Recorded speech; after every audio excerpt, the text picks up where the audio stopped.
Hailing from Scottish folklore and often mistaken for a dragon, the Behir is a massive wingless blue serpent capable of generating a powerful electrical charge and of swallowing a human in one bite. Ahoy everyone, I'm Nazir North and welcome to the channel. You are watching the Monster Manual Breakdown, and in this video we are covering the Behir from Dungeons & Dragons 5th edition. We are going to discuss the Behir's origins in mythology, how it's presented in D&D 5e, and how you can narratively insert a Behir into your campaign. We are then going to run through its stat block in detail, talk about its combat tactics and how to use it effectively on the battlefield. Lastly, we'll be doing a little bit of homebrewing too, so make sure to stick around until the end of the video if you want to see some Behir variants, including a challenge rating 22 legendary Ancient Behir. Let's get started.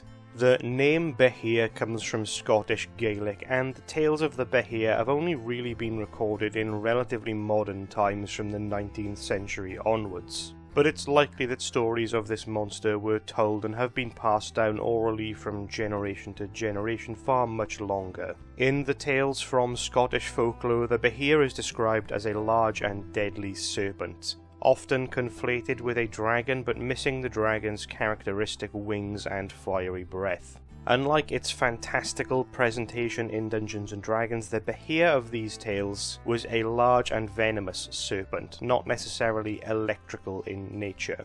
The association of the Behir with lightning and electricity seems to come from the destruction that it would leave in its wake, described as being as destructive as a lightning storm, not necessarily with the Behir having the powers of a lightning storm. The Behir from these tales has a strong connection to water, living in or close to a river or loch. It's probably the closest thing we get in D&D to something like the Loch Ness Monster.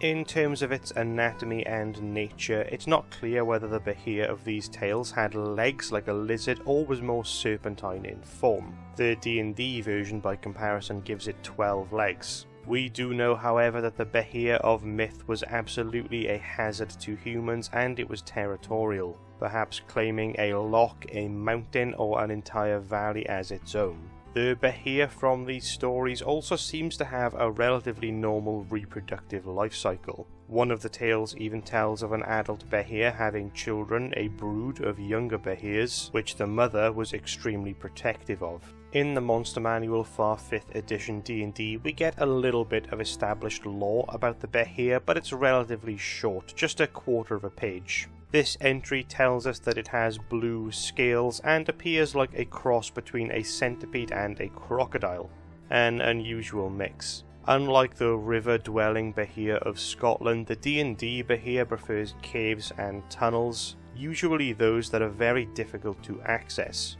maybe with entrances halfway up a steep cliff. Such places are easily navigated by the Behir climbing on its 12 legs. But when it chooses, it can also bring its legs in close to its body to slither like a snake, to travel even faster on flat ground. Like some crocodiles do in real life, the Behir swallows its meals whole, and it then finds a safe hiding spot in its lair and goes into a semi-dormant state for some while the meal digests. Nile crocodiles, after eating a big meal, can actually go days, weeks, or even months without eating again. As a fantasy creature, we could easily exaggerate this for the Behir, with it maybe only emerging from its lair once every year or even every decade to feast on the people nearby, before then returning to some hidden cavern to hibernate for another decade or longer.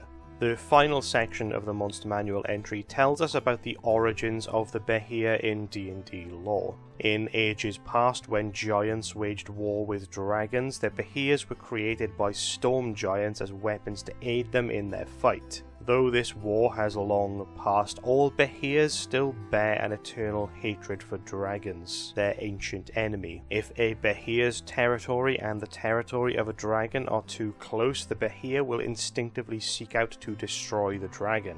But it will not charge in suicidally. If the dragon is too strong for the Behir, it will back down, abandon its territory, and find a new lair many miles away. As we'll see shortly when we get to the stat block, the origin story for the Behir isn't particularly satisfying and doesn't line up that well to its skills and abilities, as it's not like the Behir has any particular strengths that would make it good at locating or fighting dragons. Which begs the question, why did the giants create them as they did? It wouldn't really stand a chance against any adult dragon from the monster manual.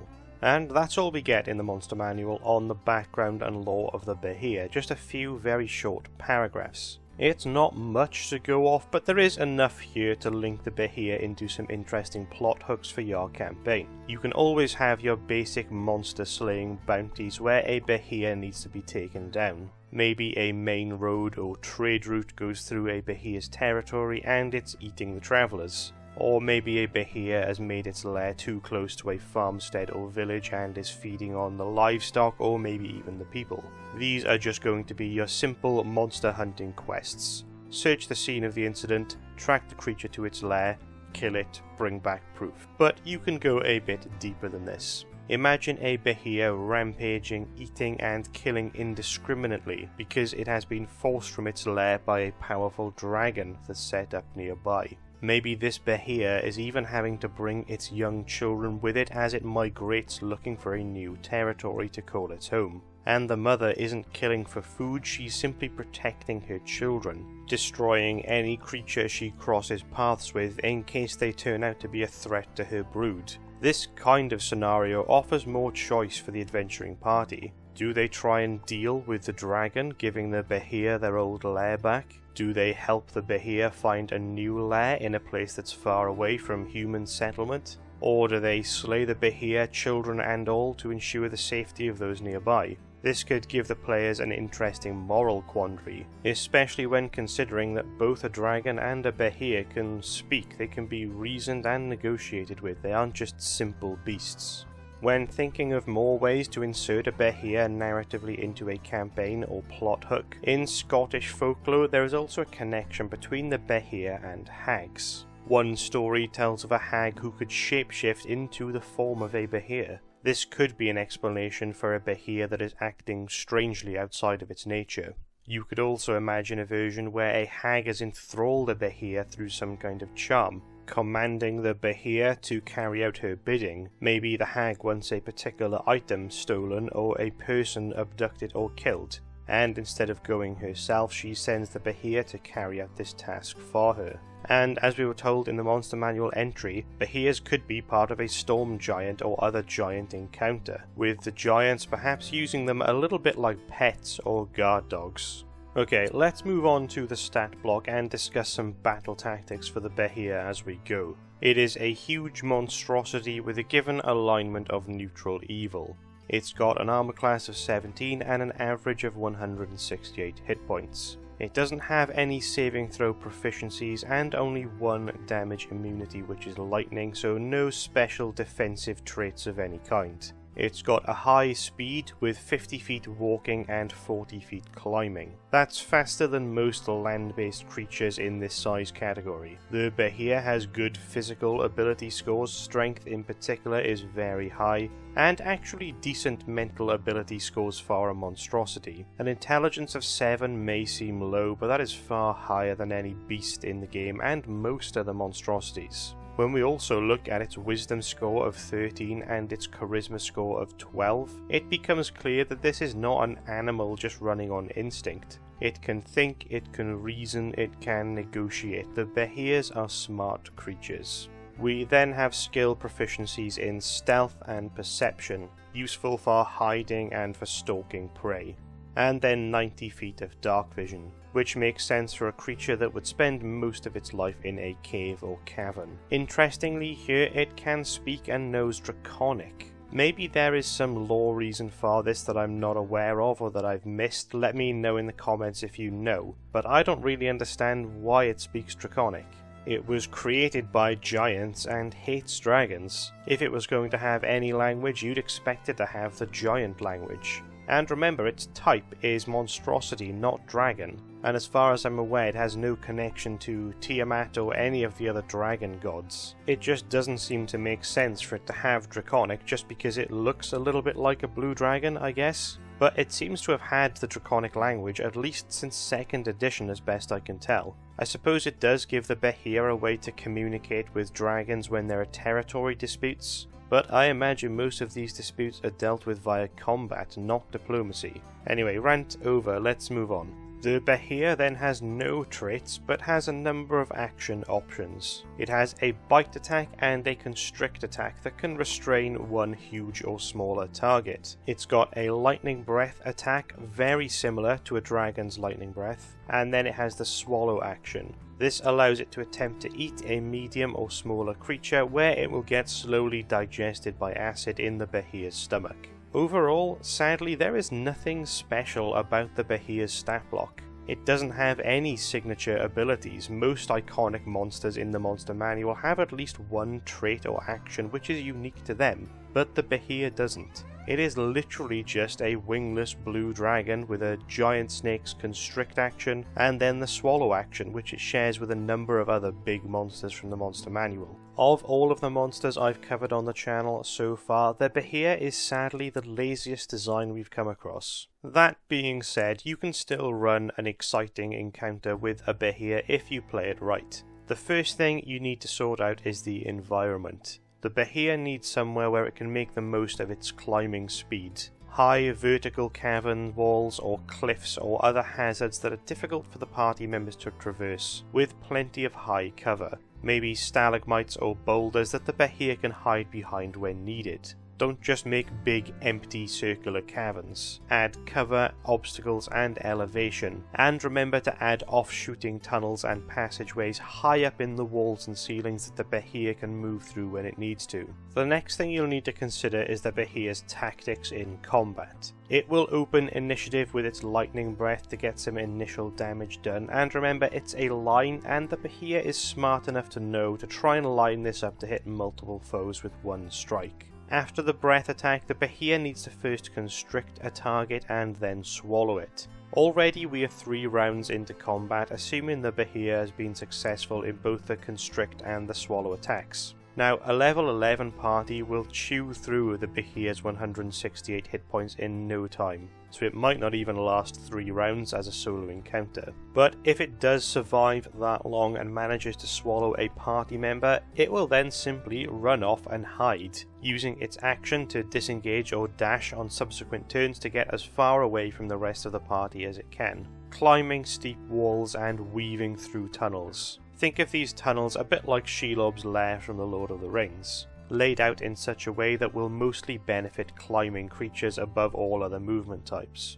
Because once it's swallowed a creature, the Behir has had its meal, and assuming the swallowed creature is killed, the Behir has no need to go and fight the rest of the party. It will simply retreat to some distant and difficult to reach tunnel at the end of a maze of other tunnels, and wait for the party to give up and leave. Alternatively, if the Behir feels truly threatened, it may constrict or swallow a party member and then use them as a hostage. It can speak after all, so it may offer to free them in exchange for the party leaving the Behir alone. Now, I know this idea of swallowing a party member and then running away and hiding seems a bit cheesy, but the Behir doesn't really have much going for it. At the challenge rating it's placed at, it's relatively weak, and an adventuring party will make short work of it. This swallow and run tactic really is the only thing that can bump the Behir up to a deadly encounter, if that's the kind of thing you're going for. The last thing to consider when building a Behir encounter is action economy. A solo Behir against a party of 4 or 5 players is at a serious disadvantage. It's going to be making only 1 or 2 attacks per round with no bonus actions, no legendary or lair actions, and nothing special to do with its reaction. Although it could attempt a constrict attack as an opportunity attack, which might be a smart move in the right circumstances. Fundamentally, the Behir needs allies, but it doesn't make a lot of narrative sense for it to have allies in most circumstances. It's a solitary territorial predator.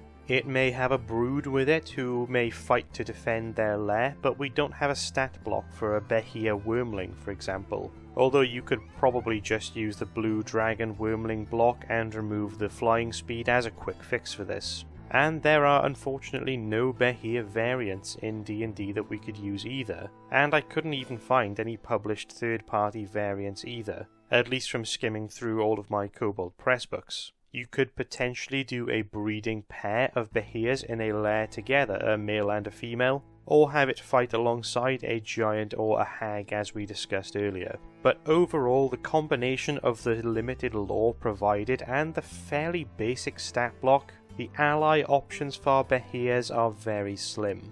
Naturally, that leads us on to homebrew, and I've created two different variants here which we'll run through. One which I've called the Behir Broodling. This is designed for an encounter where you would have one standard Behir as the mother, and then maybe 4 or 5 broodlings which she is protecting. The second variant I've created is an Ancient Behir, one which is strong enough to hold its own as a solo boss monster encounter.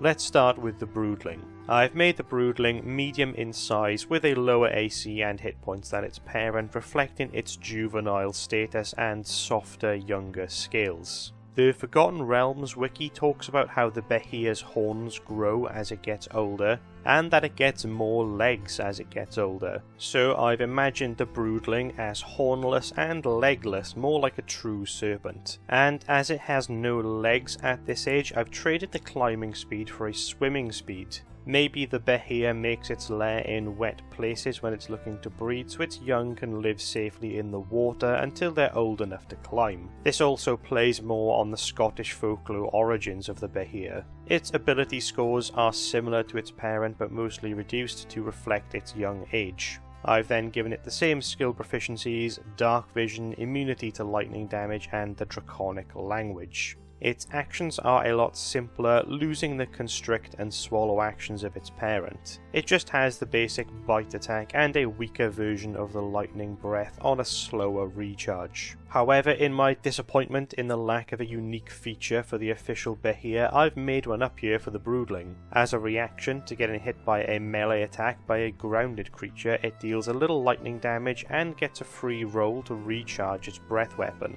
It's a neat little defensive option that makes it stand out a bit from the fairly bland wormling options we have for dragons. By the way, I do know that's not how it would work in real life. If you discharge electricity through a grounded object, you would lose charge, not gain it. But this is fantasy after all, and it's essentially a magical creature. We are allowed to break the laws of physics.